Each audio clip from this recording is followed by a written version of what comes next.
Buntag na nasayod si Butuan City Vice Mayor Lawrence Fortun sa nahitabong sunog ug daw iyang opisina. I called a meeting with the division heads and required them to submit within the day, or probably until tomorrow, an inventory and assessment of the extent of the damage per division.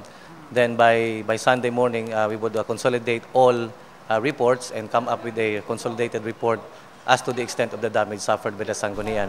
Paralisado sa kuryente ang nabilin nga bahin sa Gambalay. Temporaryo nga gamiton ang People's Hall sa ipahigayong session hall sa mga konsihal. Katong mga loans in the past, katong mga projects in the past, o katong mga cases po involving some employees sa atong Treasurer's Office nga nakadispalko, wala pa sad nahuman. Pero there were already projects na na-audit na tapos na po.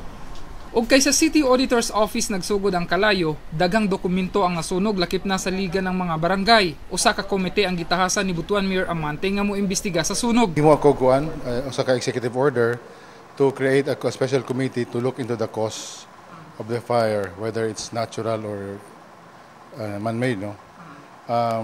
Thirdly, i-cordon ako ang area para himo na investigation.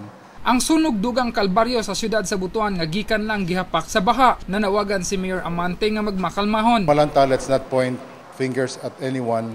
Let's not give irresponsible comments. Ang iyahang tanan nga magtinabangay kita, let's all be united. Let's put our acts together because kita na pod ang makahatag og kasulbahan sa atong mga problema. Personal nga nadawat ni Mayor Amante ang mensahe gikan kang DILG Secretary JC Robredo nga gipanigurong magpaabot sa tabang si Pangulong Benigno Aquino III. Rog Cultura, Patrol sa Caraga.